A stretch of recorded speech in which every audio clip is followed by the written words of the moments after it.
আটপুর রানীবাজারে অবস্থিত মা সিদ্ধেশ্বরী মায়ের মন্দির, অর্থাৎ এই মা কিন্তু শ্বেতকালী নামেও পরিচিত। কিছুদিন আগে তোমাদের সাথে একটা ভিডিও শেয়ার করেছিলাম রাজবলহাটে অবস্থিত মা রাজবল্লভী মায়ের ভিডিও। সেই ভিডিওটা যে তোমরা এত ভালোবাসা দিয়েছো, মানে আমি অবাক হয়ে গিয়েছি। তো তাই আজকে তোমাদেরকে মা রাজবল্লভী মায়ের বোনের ভিডিও শেয়ার করলাম। এই যে মা সিদ্ধেশ্বরী মা অর্থাৎ শ্বেতকালী মা, মা রাজবল্লভী মায়ের কিন্তু বোন হয়। তবে মা রাজবল্লভী মা যতটা নাম করেছে, যতটা মানুষ সেখানে আসে, ভোগ আহার করে, পুজো দেয়, এইখানেও কিন্তু মানুষজন আসে, তবে এতটা মা পরিচিতি পায়নি বলে, এবং লোক সংখ্যা কিন্তু খুব বেশি নেই। তবে পরিবেশটা দেখো।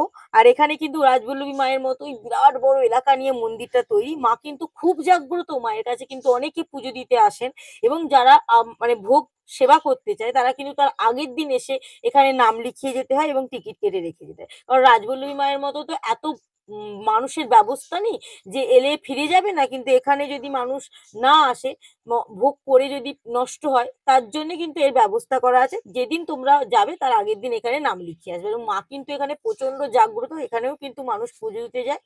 তো আমি তোমাদের সাথে এই ভিডিওটা শেয়ার করার একটা কারণ আছে, আমি চাই তোমরা এই ভিডিওটাতেও প্রচুর ভালোবাসা দাও আর প্রচুর মানুষের কাছে পাঠাও, যাতে সবাই এই মন্দিরটার কথা জানতে পারে। আর দেখো, মা সিদ্ধেশ্বরী মা অর্থাৎ শ্বেতকালী মায়ের মন্দিরের পাশে এখানে শিব ঠাকুরের মন্দির হচ্ছে, যেটা এখনো পুরোপুরি তৈরি করা হয়নি।